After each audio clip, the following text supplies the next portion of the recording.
کچھ لوگ ویسے کہہ دیتی ہیں چڑی روزہ رکھا ہے، اسلام میں چڑی روزے کا کوئی تصور نہیں ہے۔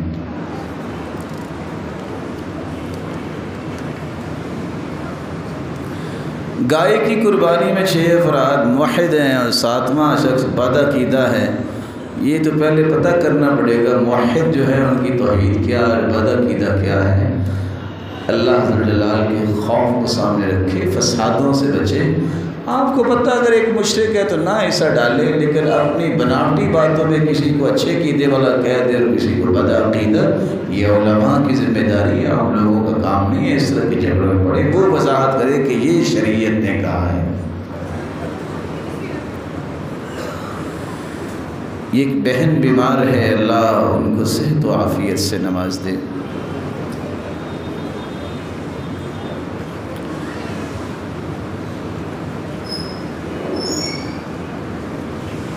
دودھے جانور کی وضاحت کر دی گئی ہے جس کے 2 دانت گر جائیں۔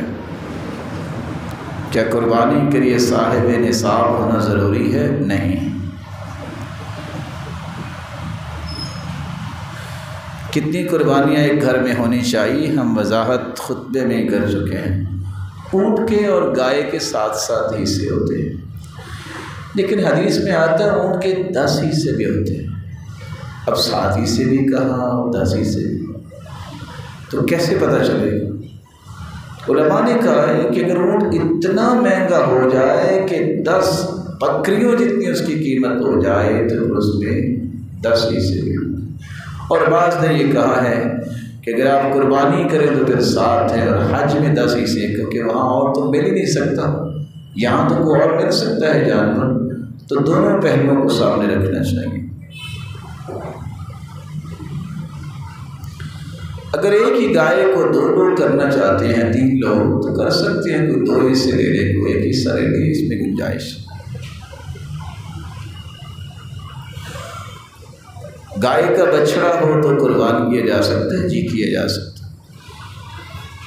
کسی کا عقیقہ رہتا ہے تو وہ گائے کر کے سب کے عقیقوں سے فارغ ہو جائے، میرے بھائی نہیں، بچے کی طرف سے 2 جانور ذبح کر، 2 مستقل جانیں، اور بچی کی طرف سے 1 جانور۔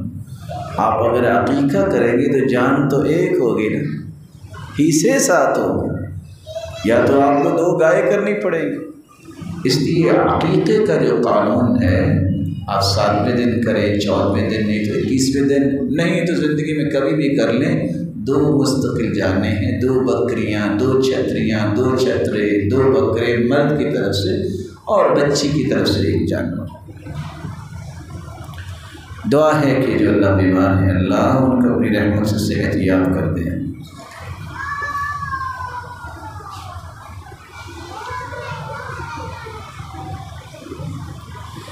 کیا مفروض کی قربانی ہو سکتی ہے کہ نہیں؟ اگر وہ منگنی پہ 50 لاکھ قرض اٹھا سکتا ہے تو قربانی کے لیے بھی اٹھا سکتا ہے، کیا جیسے اگر وہ گلیات کی ٹھنڈی ہوائیں لینے کے لیے دوستوں کے ساتھ 35,000 روپے کی شیئرنگ کر سکتا ہے تو قربانی کے لیے بھی لے سکتا ہے، کل کو دے دے گا۔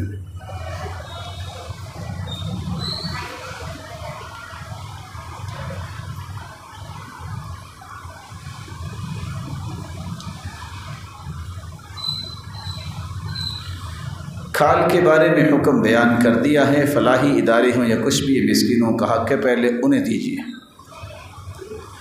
فرضی روزے رہتے ہیں تو ان کی قضائی دے لیں، بڑی اچھی بات ہے۔ اگر غیر مسلم آ جاتا ہے تو اسے گوشت دے دینا چاہیے، عبداللہ بن عمر نے دیا تھا۔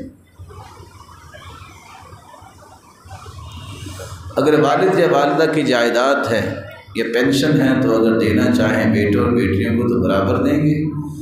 زندگی میں اگر آپ کسی کو کچھ دیتے ہیں تو برابر دیتے ہیں، بیٹی اور بیٹے کو۔ اعدلوا بین اولادکم، عدل کرو، یہ وراثت کا قانون ہے کہ بیٹے کے 2 حصے اور بیٹی کا 1 حصہ۔ زندگی میں اگر آپ گفٹ کرتے ہیں اپنی اولاد کو تو پھر برابر کرتے ہیں۔ اللہ تعالیٰ سب کی اولادوں کو نیک